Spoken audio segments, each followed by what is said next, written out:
भूर्भुवः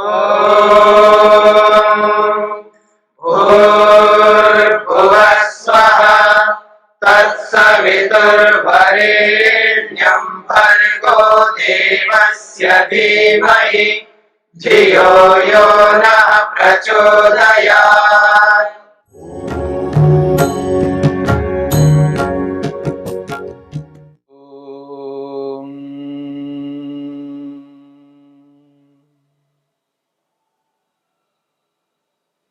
समाधिपाद के 41वें सूत्र को लेकर के हम विचार कर रहे हैं। क्षीण वृत्तेः अभिजातस्य इव मणेः ग्रहीत्री ग्रहण ग्राह्येषु तस्थ तदंजनता समापत्ति। यहां पर सूत्र में समापत्ति शब्द समाधि के लिए आया है।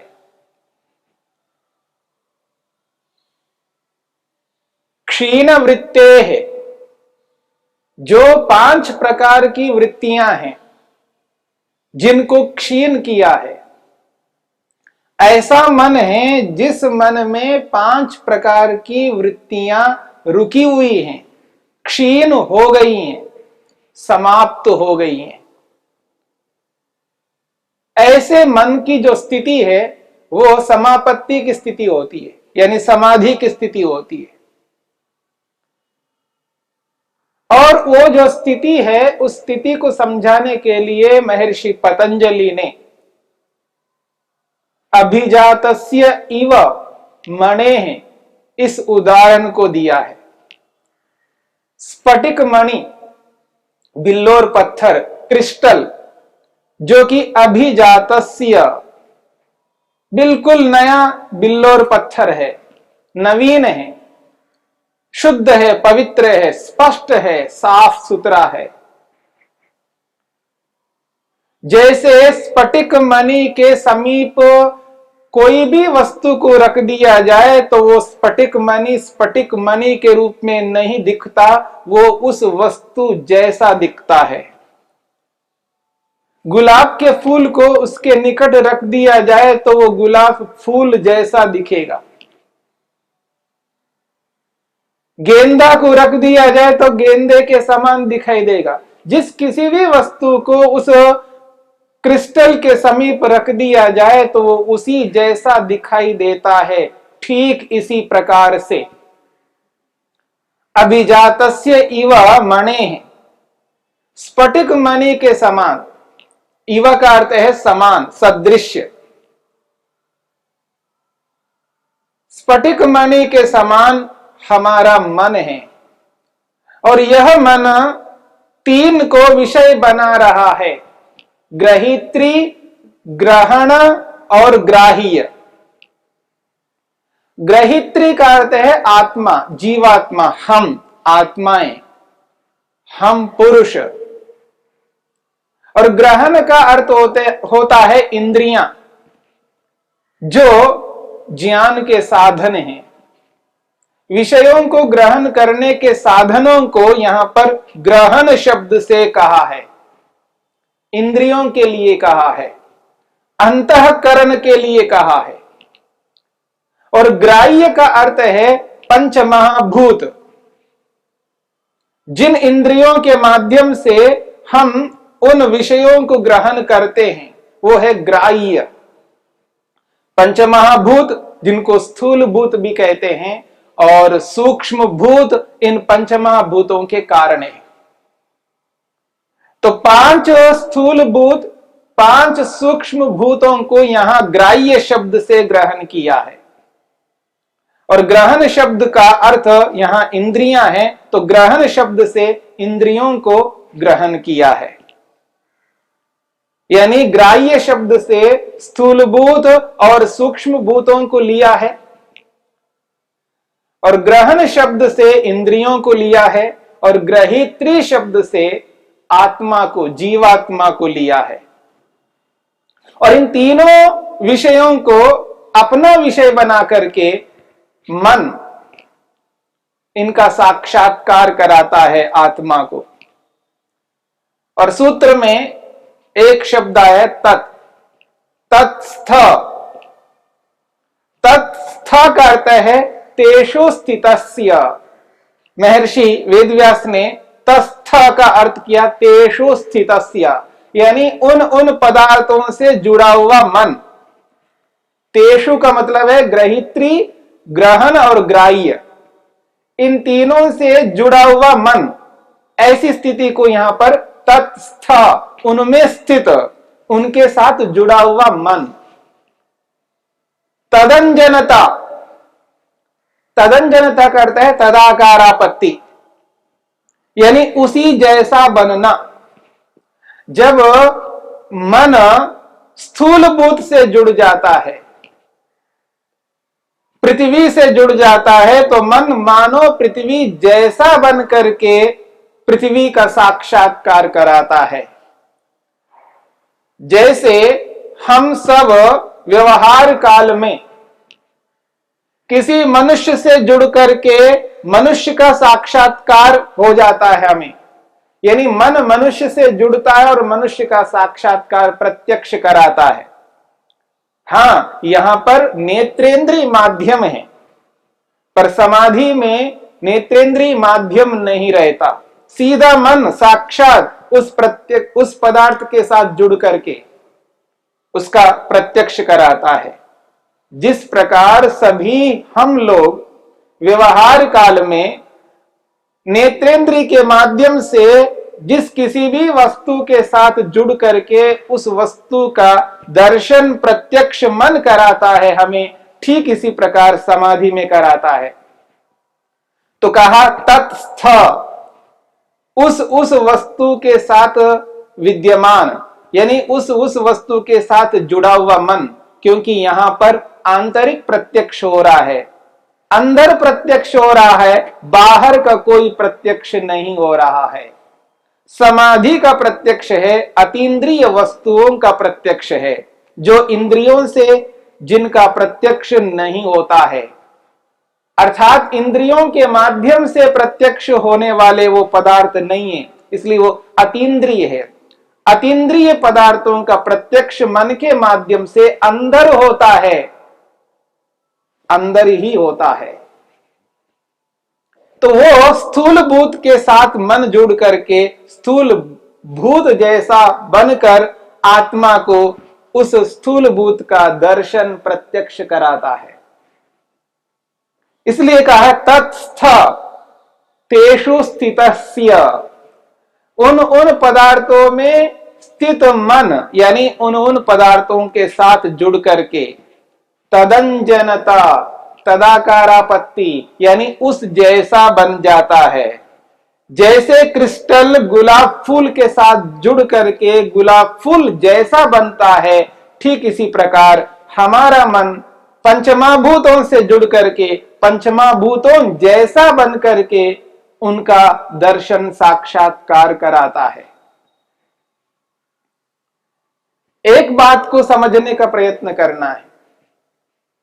जब पंचमहाभूत शब्द को सुन करके पृथ्वी, जल, अग्नि, वायु, आकाश, इन पांचों का ग्रहण हम लोग करते हैं, इनका जो ग्रहण हम करते हैं, इन पदार्थों को जो लेते हैं, जैसे पृथ्वी से ये जो दिखने वाली पृथ्वी है ये नहीं है,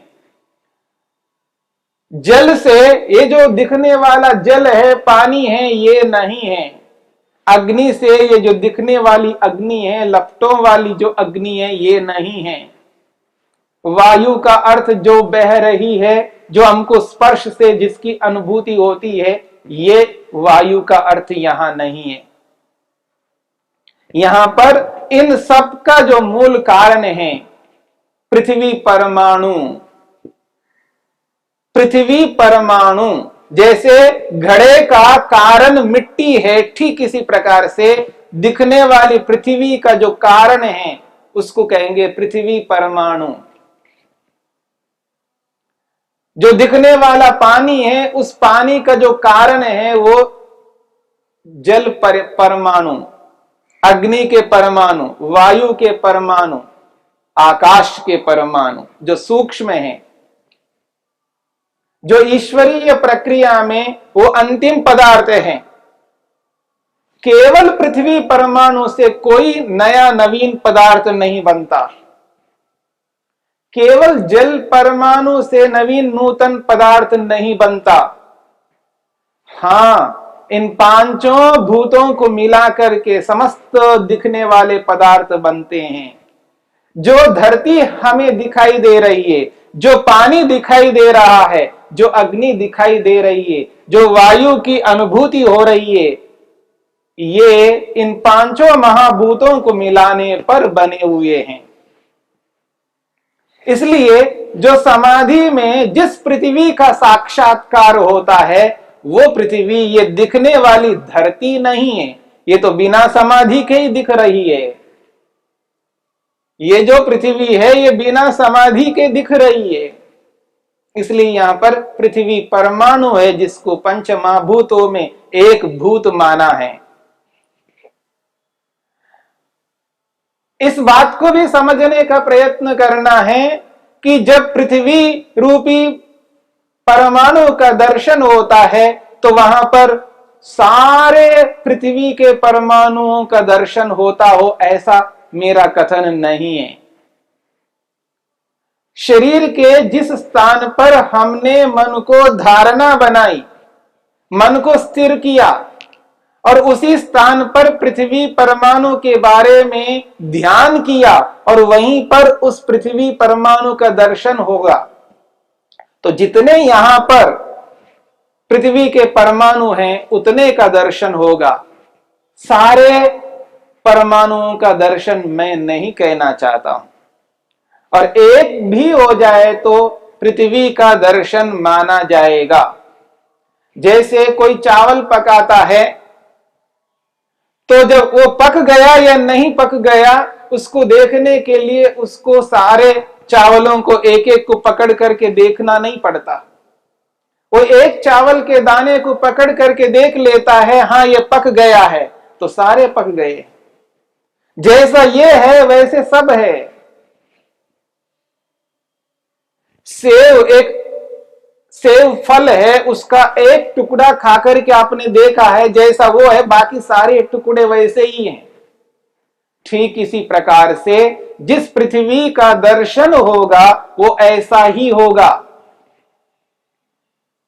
तो इसलिए हमने विचार किया है, महर्षि वेदव्यास ने लिखा है, स्पष्ट किया है, स्थूल आलंबनोपरक्तम चित्तम स्थूल रूप समापन्नम स्थूल स्वरूपाभासम भवति।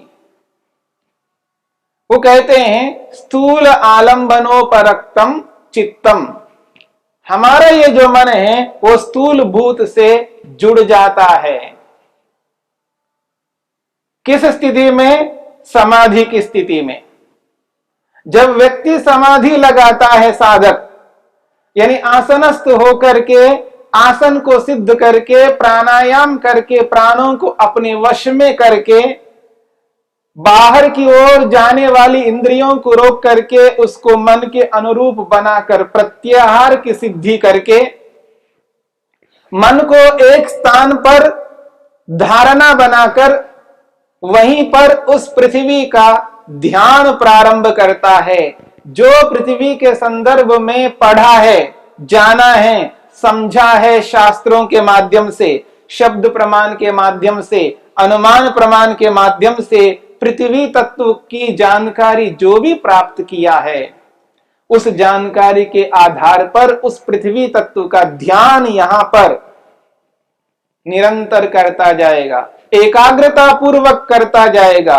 कोई भी वृत्ति नहीं उठ रही है, न प्रमाण वृत्ति, न विपर्य वृत्ति, न विकल्प, न निद्रा, न स्मृति, समस्त वृत्तियों को रोका हुआ है। इसलिए महर्षि पतंजलि कहते हैं क्षीण वृत्ते है, वृत्तियों के रुक जाने से मन की वृत्तियां सभी रुक गई हैं। उस स्थिति में ग्राह्य पदार्थ के साथ मन जुड़ करके तत्स्थ उसमें स्थित हो जाता है। मन उस पदार्थ में स्थित हो जाता है, उसी का ध्यान चल रहा है। और वही ध्यान जब तदंजनता के रूप में बन जाता है, तदाकारापत्ति हो जाती है, यानी मन उस पृथ्वी के साथ जुड़ करके, उस पृथ्वी परमाणु के साथ जुड़ करके उस जैसा बन जाता है मन। तो समापत्ति, उसी को समापत्ति कहते हैं। तदाकारापत्ति को ही समापत्ति कहते हैं, यानी समाधि है, तब उस पृथ्वी का दर्शन होता है। यह है समाधि की प्रक्रिया, जिसके माध्यम से योग साधक सर्वप्रथम संप्रज्ञा समाधि के अंतर्गत पहली जो समाधि लगाता है वो है पंचमा भूतों वाली समाधि, जिसमें पांचों भूतों में पहला तत्व, पहला पदार्थ पृथ्वी है। उस पृथ्वी का साक्षात प्रत्यक्ष ऐसा ही करता है जैसे हम बाह्य पदार्थों का प्रत्यक्ष करते हैं। जैसे हम लोग बाहर के पदार्थों को आंख के माध्यम से, नेत्र के माध्यम से जिस प्रकार प्रत्यक्ष करते हैं, उसी प्रकार योग साधक, योगाभ्यासी अंदर, अपने ही अंदर, शरीर के अंदर पृथ्वी नामक तत्व का प्रत्यक्ष साक्षात्कार करता है। इसलिए महर्षि वेदव्यास लिखते हैं, तथा स्थूल आलंबनोपरक्तम स्थूल रूप समापन्नम स्थूल स्वरूपाभासम भवति। जब मन स्थूल भूत से युक्त होता है और स्थूल भूत से युक्त होकर के स्थूल भूत जैसा बन जाता है और स्थूल भूत के रूप में प्रतीत होता है, यानी आत्मा उस मन में जो पृथ्वी तत्व आया है, उस पृथ्वी तत्व का साक्षात प्रत्यक्ष दर्शन करता है। पृथ्वी इसे कहते हैं, पृथ्वी इस रूप में है जो साक्षात प्रत्यक्ष अपने ही अंदर पृथ्वी तत्व का दर्शन करता है। क्योंकि हमारे इस शरीर में पृथ्वी तत्व है,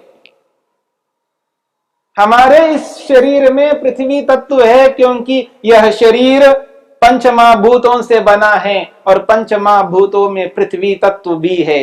हमारे इस शरीर में पृथ्वी विद्यमान है, हमारे इस शरीर में जल विद्यमान है, हमारे इस शरीर में अग्नि विद्यमान है, हमारे इस शरीर में वायु और आकाश भी विद्यमान है। पांचों स्थूलभूत कारण के रूप में शरीर में विद्यमान हैं, जिस प्रकार घड़े में मिट्टी विद्यमान है। बुद्धिजीवी व्यक्ति, बुद्धि का प्रयोग करने वाला व्यक्ति घड़े में मिट्टी का भी दर्शन करता है। ठीक इसी प्रकार योग साधक समाधि में अपने ही शरीर में धारणा स्थल पर ध्यान लगाकर पृथ्वी तत्व का दर्शन कर लेता है। यही तदाकारापत्ति है, तस्थ तदंजनता समापत्ति है।